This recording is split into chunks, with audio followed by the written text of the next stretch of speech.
Okay, so here's the deal. In today's video, I'm gonna share with you my thoughts about a question that comes up every now and then. And that question is, Cliff, why on earth do you spend so much time talking about yourself? And this morning, as I left the gym, I sat in my car, fired up Facebook live stream, and I began to just think about that question off the top of my head, and I came up with 3 reasons why I share so much about my life and why I'm always posting about myself. If you're interested in learning, that's what you're gonna see in this video. But before I share that, I wanna just let you know that the video quality that you're about ready to see is going to be drastically reduced as soon as I switch over to that footage, because unfortunately, my phone overheated while I was doing my Facebook live stream, and as a result, it completely shut off before I had the ability to save the version that my phone was recording. I had to download the Facebook version, which is a very, very, very low video quality. But I'm gonna share it with you because the message that I shared, I could probably re-record something, but it wouldn't come from the heart and off the top of my head in the same way that it came out while I was at the gym this morning. So what you are about ready to see right now is exactly what I shared and how I shared when it came to my thoughts off the top of my head of why it is that I actually spend so much time in social media, in podcasts, everywhere, talking about myself. So, first things first, the title that I've chosen is Why Do I Share So Much of My Life Online? Why do I feel so compelled to always post workout selfies, post Instagram stories, and back in the day, the Snapchat stories? Why do I post so many vlog episodes onto my YouTube channel? And why on earth are there thousands upon thousands of podcast episodes about me, with me, talking about me? Why on earth am I always seeming to talk about me? Am I a narcissist? Am I egotistical? Am I arrogant? Is life all about me? Is that what this all is?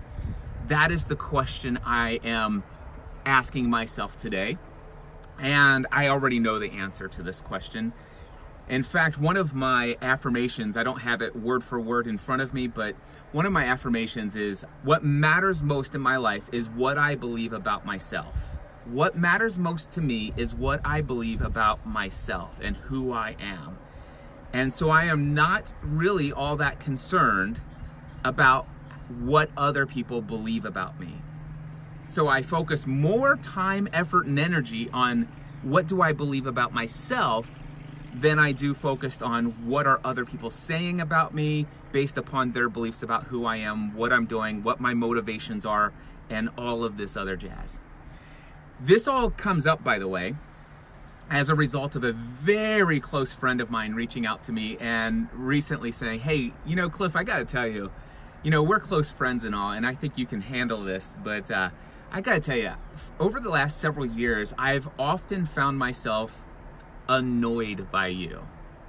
Annoyed by your social media updates, because in my mind, it just seemed like every time I saw you in social media, there goes Cliff posting about himself again. It's Cliff always talking about himself and blah, blah, blah, blah, blah. And he says, I gotta tell you, that annoyed me.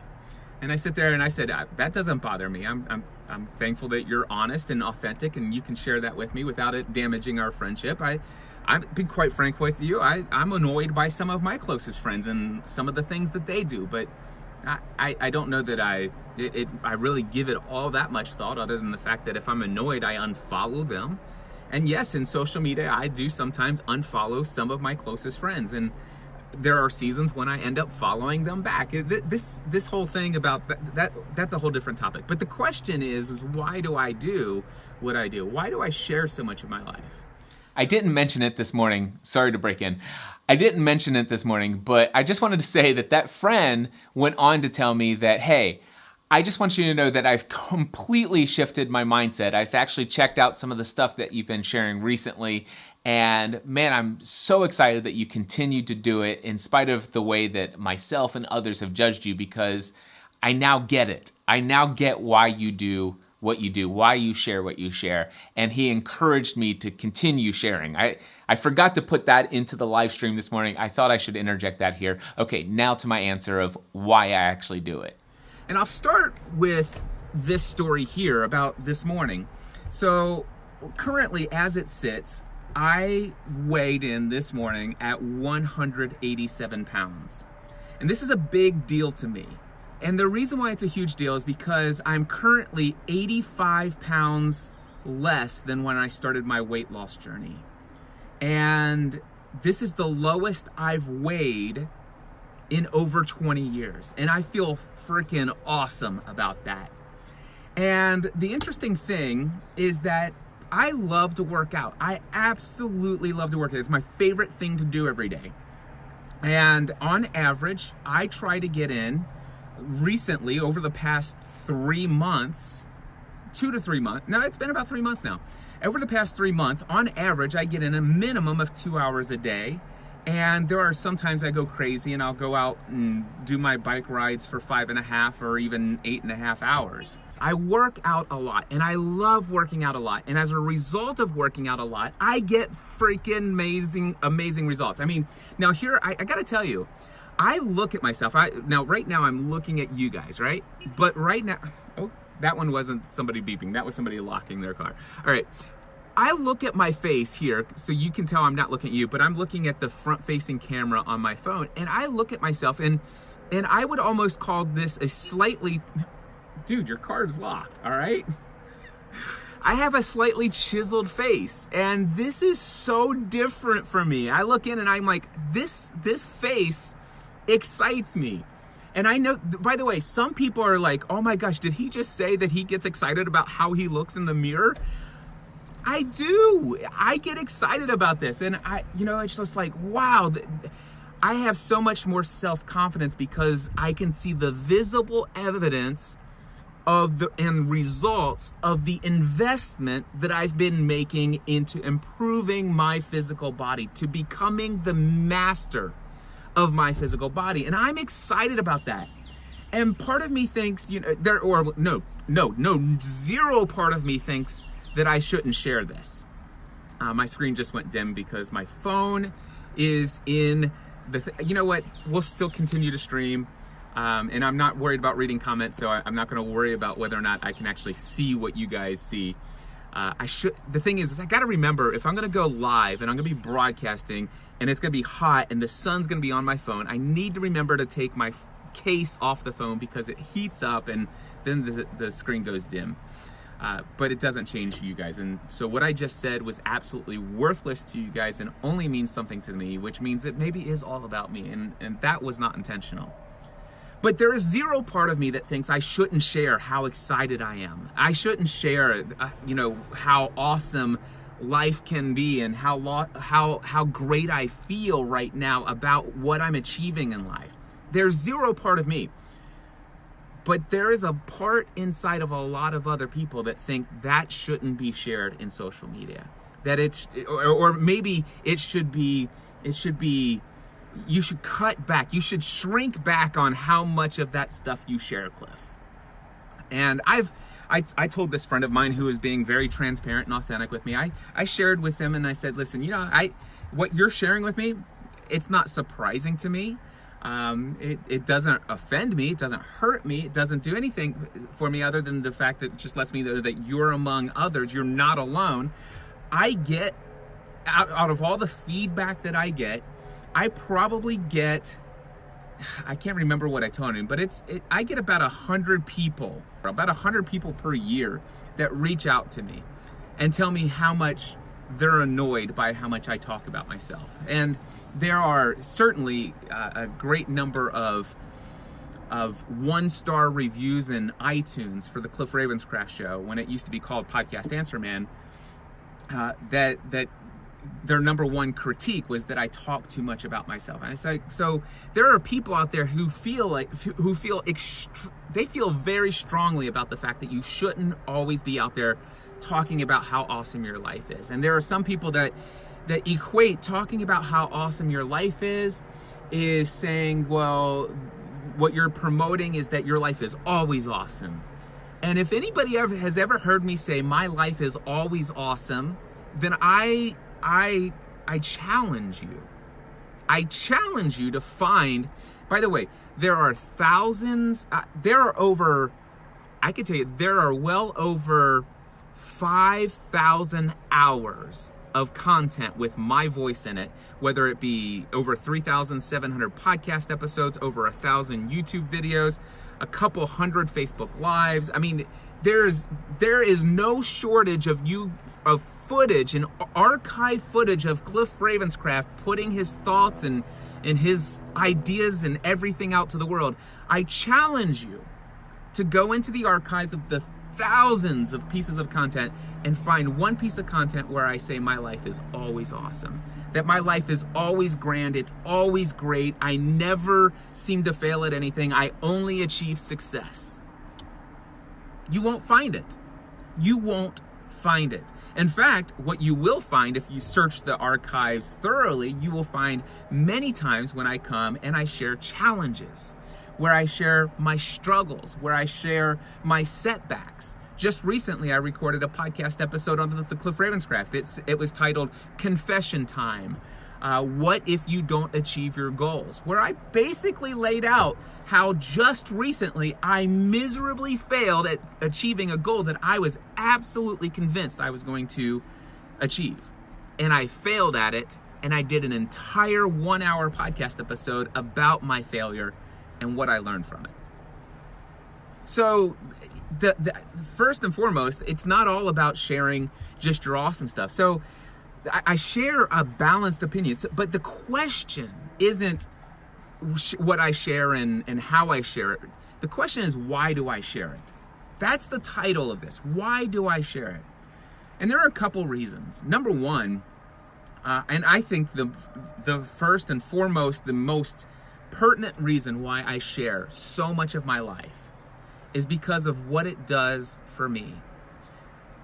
So it does start with me, and I'm okay with that. And I don't care what you think about that. I don't. But I just authentically, transparently, the first reason why I share so much about me is for me. So I don't know what you call this, but I process things best when I process them out loud. All right? So I know some of you guys are writers. You love to write, and you could sit down in front of a notebook and have a pen in your hand, and you can start writing. And by the way, I used to journal all the time. Before I discovered these vast platforms that allowed me to broadcast my messages and my thoughts to the world, I used to journal a lot. And I got a lot out of it. But boy, when email became available, and I'm talking like early 90s email, I discovered a platform for me to share my thoughts through sending out broadcast messages to anybody who was interested. I used to have a mailing list before they ever had official mailing lists like MailChimp and Infusionsoft and all that other stuff. This was back in the days of Pine. Now, only real geeks will understand and know what Pine is.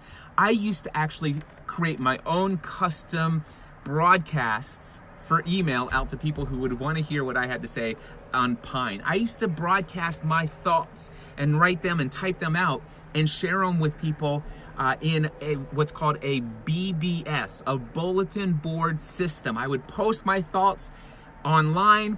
I would log in several hours later to see if anybody had any thoughts or reactions to what I shared.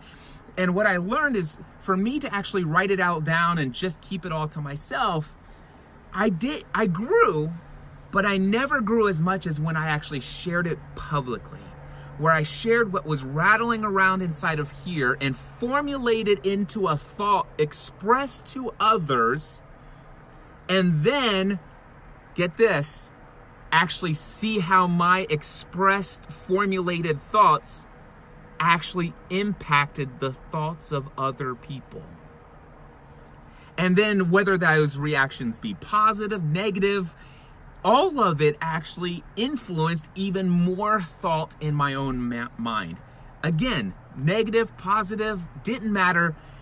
I found that as I took my thoughts, formulated them in such a way to express them to others, and then saw what ripples happened as a result of those expressions, and then determining new distinctions based upon feedback from that, all of a sudden I realized I was growing. I was changing my beliefs about the world. I was changing my belief. I was actually becoming intentional about what I believe, rather than just sucking in what culture tells me, rather than just sucking in what Sunday sermons taught me, rather than just sucking in what everything my parents believed and tried to get me to perceive as their view of the world, and rather than just being influenced by movies and television, rather than just being influenced by the books that I was reading, I was actually putting my thoughts out into the world and allowing my thoughts to influence others, and then their thoughts to influence mine. And I found that as a result of doing all this, I was actually becoming an individual, a free-thinking human being. Get that? Me, Cliff Ravenscraft, a guy who could think for himself. I was becoming more of the person who I believed God created me to be. So, first and foremost, I get so much benefit and I grow as a result of having platforms. And today, my favorite platforms are my audio podcast, Facebook Live, my vlog, my YouTube channel, my mailing list. Well, you know what? Any place where I can, my little Instagram stories, my social media in general. I love to always express what's going on in my life right now, what's going on in my mind right now. And I love to share it. And I love to see what impact does this have on other people. And then I like to make new distinctions and I grow. And so that's one reason I share so much of what I share. A second reason of why I share. By the way, I'm coming up with all of this. This is not outlined. I have none of this pre-planned. This is how I think. This is how I process. I literally came up with the title of this right here, right before it's like, what am I going to talk about on my Facebook Live? I just want to share today.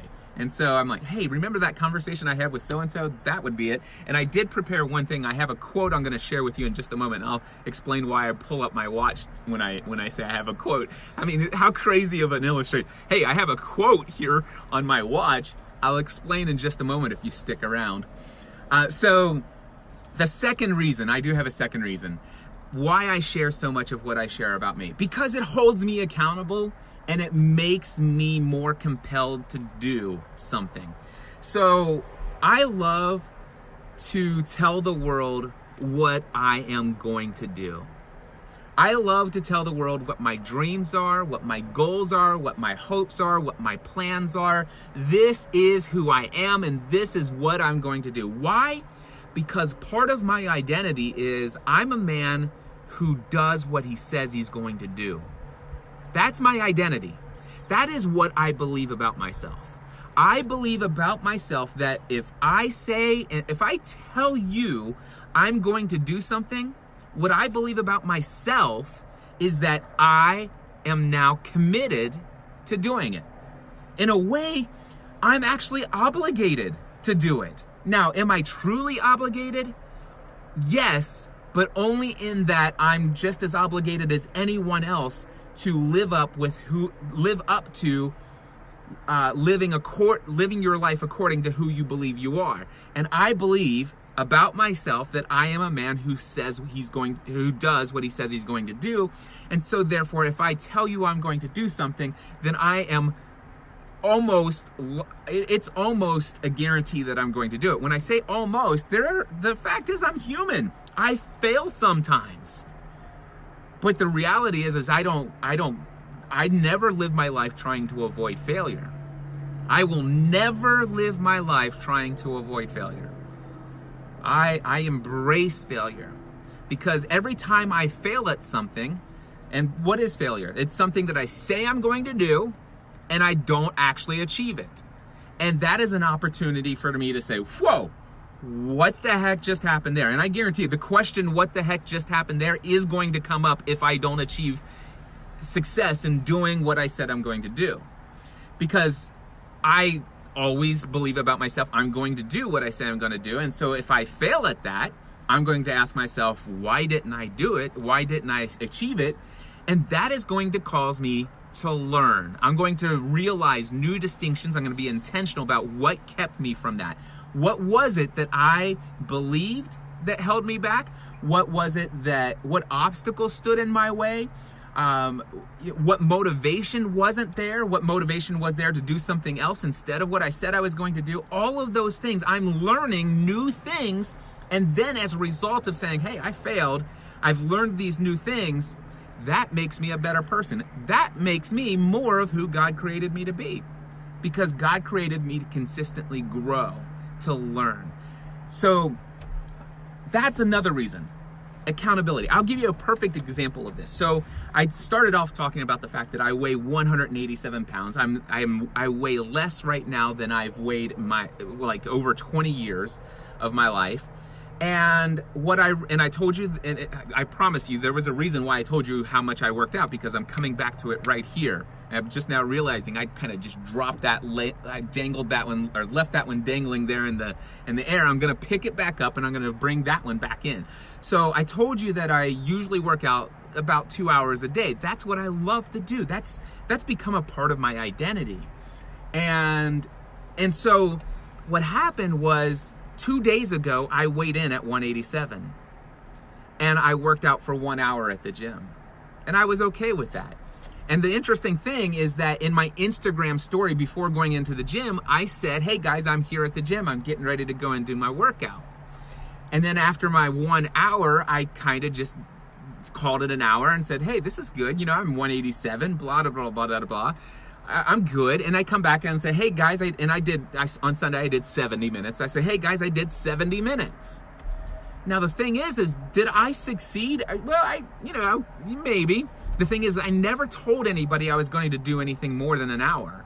So I came out and I'm like, I did 70 minutes. Woo! Awesome. And that's pretty good. I felt good about it. I mean, I didn't feel bad, but it wasn't my 2 hours. It wasn't actually what I would have liked to have done. I went to the gym much later. I got some distinctions there that I understood about that. So yesterday, I went to the gym, came here, and I worked out for 1 hour. And after 1 hour, I was bored to tears. I'm like, I didn't have anything else planned. It's like just my normal routine of what I've done every single day at the gym. It's just like, okay, this is getting a little boring. Not the working out part, just what am I doing to occupy my mind? I'm a little bored. And so after 1 hour, I left the gym, and I'm like, no, I didn't like that. But so this morning, on my Instagram story, I said, hey guys, I want to take just a moment. I'm sitting here in the parking lot of the gym and getting ready to go in, but let me tell you what I'm about ready to do. I'm getting ready to decide ahead of time, intentionally.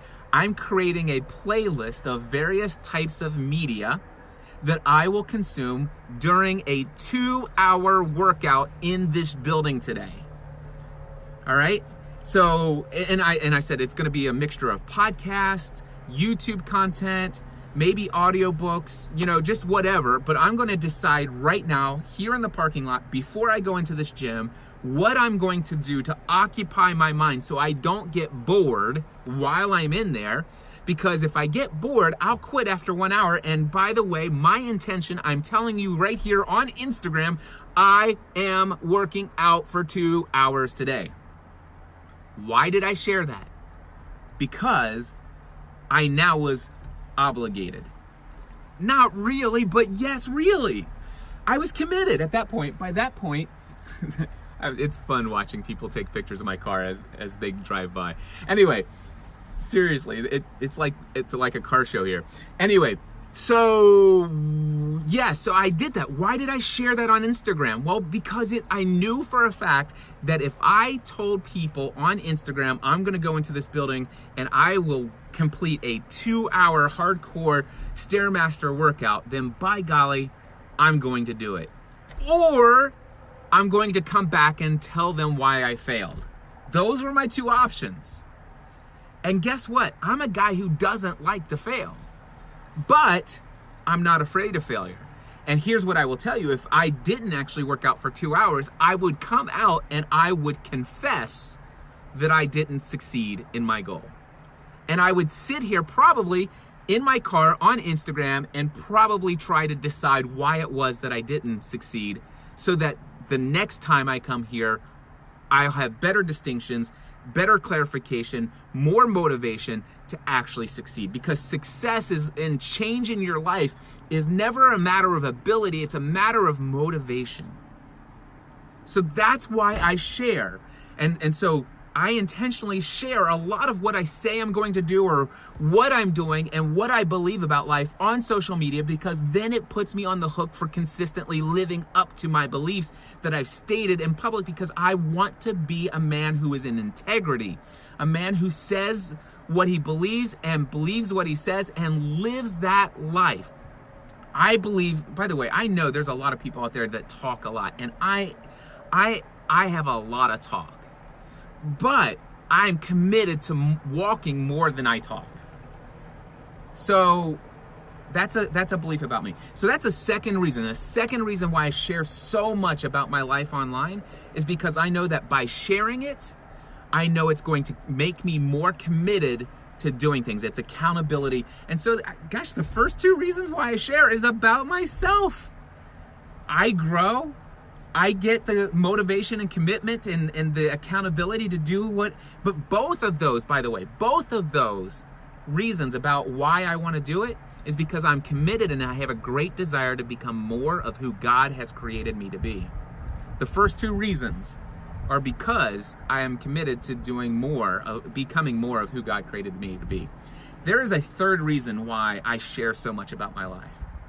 And I share it because I know that it entertains others, it teaches or educates others, it encourages others, and it inspires others or motivates them. So I have determined that for the rest of my life, and this has been the case for the last 12 years, for the past 12 years and for the rest of my life, I am committed. I have committed my life to entertaining, educating, encouraging, and inspiring others for the purpose of motivating them to become more of who God created them to be. And I know that by sharing so much of my life online, that it absolutely entertains people. They learn things, they are encouraged, and they get caught up and swept up in the hope that if Cliff Ravenscraft can do it, so can I. And I get that feedback way more than I'm annoyed by how much Cliff talks about himself.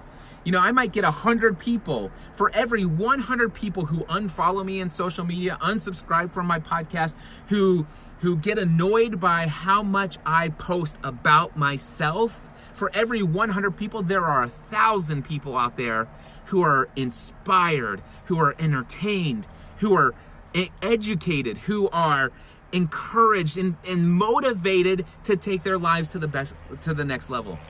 Do you know that ever since November 24th, 2014, which is a big day for me, that was the day that I committed to the world. I told the world I'm working out a minimum of 6 days a week, every week for the rest of my life. And I made that commitment, and a lot of people are like, yeah, right. And I've done it, and I've shared it day after day after day after day. For 3.5 years, I've been sharing every day that I am still committed to working out a minimum of 6 days a week, every week for the rest of my life. I am going to continue to share it because I'm going to continue to do it. Why? Because it's going to continue to hold me accountable, and it's going to continue to do this third thing. It's going to encourage and motivate other people. Do you know, I have documented there are over 1,000 people in the world today, over 1,000 people in the world today who are working out a minimum of 6 days a week and are committed to doing that every week for the rest of their life, directly as a result of my commitment to doing it, and the fact that I shared it in social media and have been sharing it daily for the past 3.5 years, and I'm committed to continue to share it. So there are 3 reasons why I share so much of my life online. Number 1, it's how I think, I process, I learn, I hate to just think to myself. By the way, I think to myself. That's one of the things I do at the gym. I'm processing. Even when I'm listening to a podcast, sometimes I'm just fading off and I'm thinking about what I just heard, and I ruminate on it. And when I'm driving in the car and when I'm in the shower, I'm thinking about all these things. But it really doesn't sink deep into my soul and my heart until I formulate all of that stuff that's been rattling around in my head into something that is expressed publicly. And when I express it publicly for consumption of others, it all of a sudden becomes more real to me. And then when I share it, what I'm sharing becomes a bit more of my identity, because I believe by sharing what I now believe based upon all these things I'm expressing, now I'm more on the hook and obligated to live it out in my life. And by living it out in my life, I'm motivating and encouraging and inspiring other people to do the same. 3 reasons why I share so much. I want to read a quote to you. And this is, remember I told you my watch? But I'm on Facebook Live and I can't actually close my phone to read you something. And so I actually use the Drafts app. And so I don't know if you can see this, but I actually have this quote that means a lot to me. By the way, it's a quote by Marianne Williamson. She's an author of some sort. I have never read I have not read one single word from Marianne Williamson other than this quote in all the years that I've known about this quote. And I've known about this quote for a couple years now. So by the way, my love of this quote is not any sort of endorsement for Marianne Williams and anything she teaches at all, because I have no idea what she teaches. But this one quote from her is absolutely a gem, and I think about it often when I have conversations with close friends of mine who say, Cliff, why do you share so much about yourself? Here's what Marianne Williamson said. Our deepest fear is not that we are inadequate. Our deepest fear is that we are powerful beyond measure. Our deepest fear is that we are powerful beyond measure. You, my friend, are more powerful than you can possibly imagine. You are, all right? It is our light, not our darkness, that most frightens us. We ask ourselves, who am I to be brilliant, gorgeous, talented, fabulous? Actually, who are you not to be? You are a child of God. Your playing small does not serve the world. This one. You're playing small to avoid the criticism of others and what they think about you. Your playing small does not serve the world. There is nothing enlightened about shrinking so that other people won't feel insecure around you. I'm going to read that one again. There is nothing enlightened about shrinking so that other people won't feel insecure about you. And by the way, I can tell you right now, insecure people are definitely annoyed by me. Insecure people will definitely judge me. Insecure people will leave the most nastiest, the most horrendous of comments about me. The insecure people will always talk negatively in public about me.